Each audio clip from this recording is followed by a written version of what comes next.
시사의 스위치를 켜다 따뜻한 시사, 시사온 시간입니다.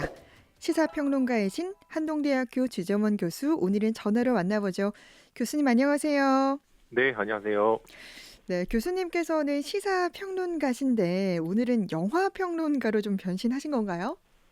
네. 저는 시사뿐만 아니라 네, 문화 혹은 사회 전반의 다양한 이슈들에 대해서 관심이 있으니까요. 네, 또 새로운 문화적인 현상이나 이런 것들에 대해서도 이야기를 해볼 수 있겠죠. 네, 마침 또 지난주 금요일에 이제 그 많은 분들이 기다렸던 음, 이 봉준호 감독의 신작 미키 세븐틴이 개봉을 했지 않습니까? 네, 이게 아카데미 작품상을 수상한 기생충 이후에 6년 만에 내놓는 신작이었거든요. 음, 그래서 그만큼 전 세계 이목이 집중되고 있고, 네, 특히 이번 작품은 이제 미키 세븐틴으로 이제 열연했던 로버트 패틴슨, 음, 그리고 스티븐 연, 나오미 에키, 마크 러팔로와 같은 이제 헐리우드 탑스타 배우들이 출연하는 작품이에요. 네, 그래서 영화의 완성도에 대한 기대가 한층 더 높은 것이 사실입니다. 네, 이런 기대가 벌써 통계로도 나타나고 있더라고요. 음, 3월 3일 기준으로 봤을 때 개봉 4일 만에 누적 관객 수 100만 명을 돌파했고, 네,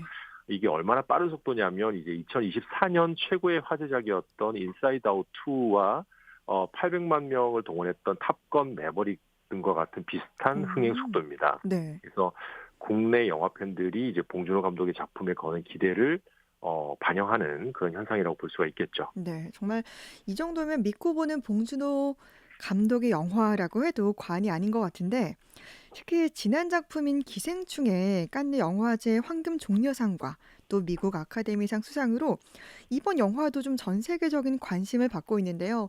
저도 개봉하자마자 연휴에 바로 관람했거든요. 그러시군요. 네, 영화관에 진짜 근래 들어서 가장 사람이 많았던 것 같아요. 맞습니다. 제가 갔을 때도 가득 차 있더라고요.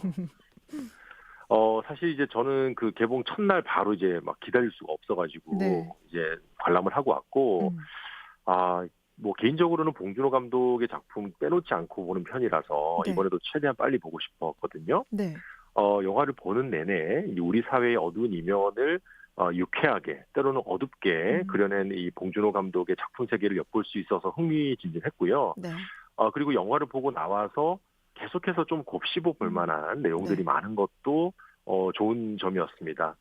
다만 이제 개봉한 지 얼마 안 된 작품의 내용을 제가 세부적으로 설명하게 되면 이게 스포가 될 수 있잖아요. 그쵸. 그래서 오늘은 좀 자제를 하도록 하고, 네. 오늘은 이제 한국이 나온 월드 클래스 영화 감독 봉준호의 작품 세계 전반에 대해서 좀 이야기를 해보려고 합니다. 네. 정말 이 봉준호의 영화라고 하면 많은 작품들이 떠오르는데, 말씀하신 것처럼 좀 대중적이면서도 사회에 대한 비판적인 관점도 좀 녹여져 있는 것 같은데요. 이 봉 감독의 어떤 배경이 좀 이런 작품을 완성하게 했을까 궁금하게 되기도 합니다.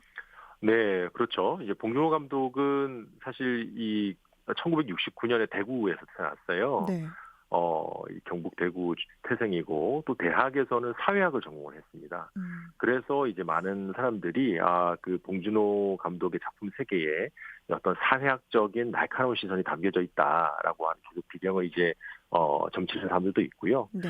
이후에 이제 한국 영화 아카데미에서 본격적으로 영화 공부를 시작했는데 이 봉준호 감독의 영화적 감각은 대학 시절부터 이미 두각을 나타낸 것으로 정평이 음, 나 있습니다. 네.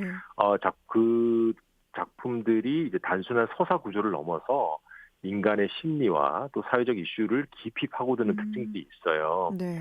그리고 이제 봉준호 감독의 특징 중에 또 다른 한 가지는 이제 장르를 혼합하는 방식으로 네. 자신만의 독창적인 영화 세계를 구축을 했습니다. 음, 블랙 코미디와 스릴러 그리고 드라마 이런 것들이 자연스럽게 어우러진 작품들을 선보였다는 평가를 받았고요. 네. 때로는 이제 이 봉 감독의 영화들은 현실보다 더 현실적인 감각을 선사함으로써 관객들에게 깊은 인상을 남기는 것으로 잘 알려져 있죠. 네. 그리고 무엇보다도 우리가 가장 부러워하는 봉 감독의 능력은 바로 작품성과 대중성을 음, 모두 갖춘 흔치 않은 감독이다. 우리가 일반적으로 작품성을 추구하는 감독들의 작품들을 보면 좀 지루하거든요. 네. 근데 또 너무 대중성을 또 추구하는 작품들을 보면은 뭔가 좀 깊이가 없는 것 같고. 그렇죠. 근데 이제 봉준호 감독은 이 두 음. 가지를 모두 갖춘 네. 전 세계적으로도 굉장히 흔치 않은 감독이다라는 평을 받고 있습니다. 네. 또 앞서 교수님께서 말씀하셨던 이 현실보다 더 현실적인 감각이라는 이 표현 자체가 정말 봉준호 감독의 작품 세계를 가장 잘 설명하는 말이 아닐까 싶기도 한데요. 좀 그동안의 작품 활동도 활발히 해왔는데 좀 대표적인 작품들 몇 가지 소개를 좀 해주시죠. 주요 작품들을 몇 가지만 소개를 드리자면요. 저는 가장 먼저 봉준호를 떠올리게 하는 영화로 이제 살인의 추억을 꼽고 싶습니다. 네. 2003년작이고요. 네. 이 영화는 이제 1980년대 후반 실제 우리나라에서 발생했던 사건이죠. 화성 연쇄 살인 사건을 바탕으로 한 범죄 스릴러물입니다. 네. 봉준호 감독은 이제 단순한 범죄 해결을 넘어서 경찰 조직의 무능함, 그리고 당시 시대적 억압, 이런 것들을 강렬하게 그려냈는데, 그것을 그려내는 방식이 또 굉장히 또 유쾌해요. 네. 그래서 이 작품도 굉장히 호평을 받았었고, 음. 이 영화가 진행되는 과정에서 두 명의 형사가 서로 다른 방식으로 사건을 해결을 하려고 하지만, 시간이 지나면서 모두가 점점 본능적으로 타락해가는 모습을 보이죠. 음. 특히 영화 막바지에 이제 송강호 배우가 이 화면을 응시하면서 밥은 먹고 다니냐라는 네. 대사를 던지는 장면 유명하지 않습니까? 그렇죠. 네, 이 장면, 이 봉준호 감독은 그 당시까지도 붙잡히지 않았던 화성 음. 연쇄 살인 사건 범인이 이 영화를 보고 있을 거라고 음. 가정을 하고 이 장면을 찍었다고 알려져 있죠. 네. 물론 이후에 이제 그 범인이 잡혔죠. 음. 그렇지만 이 장면, 한국 영화 역사의 명장면 중에 하나로 손꼽히고 오늘날까지도 관객들에게 짙은 여운을 남기고 있죠. 맞습니다. 진짜 그러고 보면 이 살인의 추억이 20년이 지난 영화인데 아직도 그 "밥은 먹고 다니냐." 이런 좀 장면들이 생생하게 기억이 납니다. 맞습니다. 음. 정말 이 명작은요, 시간이 지나도 음. 잊혀지지 않는 게 명작 아니겠습니까? 네네. 이 살인의 추억 이후에 또 이제 흥행에 성공했던 것이 바로 2006년에 개봉했던 괴물이죠. 네. 한국형 괴수 영화의 새로운 지평을 열었다는 평가를 받았었고요. 음. 이 봉준호 감독에게 있어서는 처음으로 1,000만 관객의 영화의 성과를 안겨준 작품입니다. 음. 이 영화는 이제 한강에서 정체불명의 거대 생명체가 출현하면서 이 한 가족이 납치된 딸을 구하는 과정을 그렸죠. 하지만 이 영화는 단순한 괴수 영화가 아니라 그 당시 환경오염에 대한 문제, 그리고 우리나라 정부의 무책임함, 그리고 국가의 어떤 무능력함, 음. 이런 것들이 이제 아주 얽히고 설키면서 여러 가지 풍자적인 요소를 강하게 담아내고 있다라고 네. 하는 거죠. 특히 이 영화에 등장하는 괴물이라는 존재는요, 단순한 어떤 그 위협이 아니라 한국의 현대사가 만든 음. 결과물이라는 점에서 깊은 상징성을 갖고 있습니다. 네. 또한 영화 속의 가족들의 모습은요, 기존의 영웅적인 캐릭터는 우리가 일반적으로 미국식 헐리우드 영화들은 어떤 시민들이 위험에 빠지면 영웅들이 등장해서 그 시민을 구하는 이제 스토리가 많잖아요. 네네. 근데 이 봉준호 감독의 괴물이라는 영화는 시민이 위험에 빠졌을 때 아주 힘없고 나약한 음. 우리 주변에 있을 법한 사람들, 가족들이 그들의 힘으로 겨우겨우 싸워 나가는 과정을 담아내고 있거든요. 네. 그래서 평범한 시민들이 현실의 불합리한 상황에 맞서 싸우는 과정을 담아내고 있다는 점에서 기존의 영화 문법과 차별성을 음. 갖고 굉장히 좋은 평가를 받았습니다. 네. 정말 평범한 가족들이 평범하지 않은 일상을 경험하면서 겪게 되는 얘기가 좀 몰입감이 컸던 것 같은데 이 괴물도 흥행과 작품성 모두 잡은 봉준호 감독의 영화였던 것 같습니다. 맞습니다. 특히 이제 봉준호 감독의 작품에서는요, 이 사회적 계급의 측면에서 볼 때 주로 가난하고 사회적으로 도외시되는 계층들의 삶과 또 그들의 눈높이에서 바라보는 세상이 잘 드러나 있습니다. 네. 이러한 사회적 계급 자체를 주제로 삼은 영화가 바로 2013년 개봉했던 설국열차였죠. 네. 이 설국열차는 이 기후변화로 인해서 빙하시대가 도래한 지구에서 살아남은 인간들이 이 거대한 기차 안에서 마치 이 사회 축소판처럼 계급 사회를 형성하면서 살아가는 이야기를 다루고 있죠. 음. 이 영화는 이제 계급 구조를 시각적으로 극대화하고 있는데요. 네. 기차의 앞칸과 맨 뒷칸 간의 극심한 격차를 음. 보여줍니다. 이 봉 감독은 이를 통해서 현대 사회의 불평등을 기차의 분리된 칸으로 시각화했고 네. 또 혁명과 계급투쟁의 서사를 긴박한 액션과 함께 풀어냈다는 평가를 받았죠. 네. 이 설국 열차가 이제 사회 계급의 문제를 수평적 기차의 형태로 묘사했다면 음. 2019년에 개봉했던 기생충은 사회 계급의 문제를 지하와 반지하 거주지 그리고 높은 지역의 고급 주택이라고 하는 일종의 수직적 형태로 그려냈다는 평가를 받습니다. 그래서 네. 설국 열차와 기생충은 모자이크처럼 이렇게 맞닿아 있다는 평가를 받거든요. 음.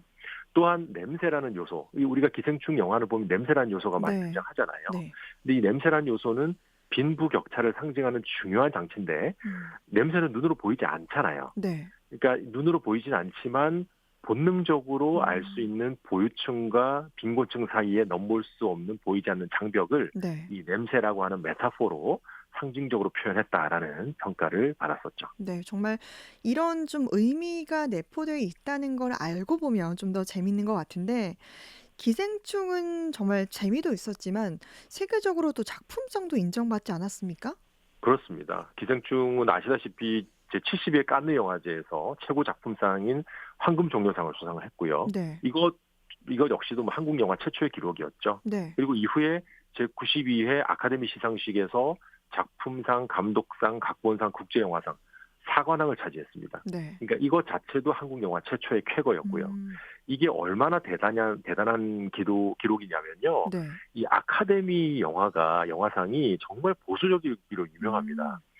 근데 아카데미 역사상 거의 100년에 가까운 아카데미 역사상 최초로 비영어권 영화가 작품상을 수상한 게 이 봉준호 감독의 기생충이 처음이었어요. 네. 그래서 할리우드 영화 산업의 오랜 벽을 허문 사건으로 전 세계에서 평가가 됐고요. 네. 이 봉준호 감독은 당시 이제 수상 소감에서 가장 개인적인 것이 가장 차기적인 것이다라는 이 마틴 스콜세지 감독의 말을 인용하면서 네. 한국 한국 영화가 가진 힘을 전 세계에 알리는 계기를 마련했다라고 볼 수가 있겠습니다. 네. 이번에 개봉한 미키 17 에도 이제 그 사회적 불평등에 대한 문제의식이 녹아져 있다고 저는 개인적으로 보거든요. 네. 특히 가까운 미래에 펼쳐질지도 모르는 이 우주 식민지 개척 과정에서 새롭게 형성되는 계급의 문제가 정치적 풍자와 함께 이 블랙 코미디처럼 그려지고 있습니다. 네. 또한 주인공인 미키는요, 여러 번 재생되는 인간 독재체인 익스펜더블로 이제 나타나는데 이것을 통해서 이제 인간의 본질적 존재성에 대한 질문을 갖게 하고요. 이번 작품을 통해서 봉준호 감독이 도대체 전 세계에 어떤 메시지를 던지고 싶었을까라고 하는 평가가 이제 계속해서 나올 텐데, 네. 저는 개인적으로 볼 때 기존의 작품들에 비해서는 한층 더 업그레이드된 철학적 메타포가 많이 가미되어 있는 것 같더라고요. 네. 그래서 일반 대중들에게는 좀 난이도가 있을 수도 있겠다. 호불호가 있을 수도 있겠다. 음. 그렇게 예상을 해보지만 그래도 한 번쯤 관람을 해보시면 너무 좋을 것 같다라는 말씀드리면서 네, 오늘 이렇게 마무리하도록 하겠습니다. 네. 오늘 봉준호 감독의 새 영화 미키 17과 봉준호 감독의 작품 세계에 대해서 얘기를 나눠봤는데요. 사실 경제가 어려워질수록 효율을 더 강조하게 되고 또 그러다 보니까 인간의 도구화, 인간성 상실 같은 문제가 또 따라오게 되는데 우리가 지금 비록 좀 힘든 시기를 보내고 있지만 그래도 절대 잃어버려선 안 될 가치는 꼭 지켜야 되지 않나 이런 생각을 하게 됐습니다. 네, 주재원 교수님 오늘 개강일인데요. 새 학기 또 파이팅 하시고요. 저희는 다음 시간에 뵙겠습니다. 고맙습니다. 네, 감사합니다.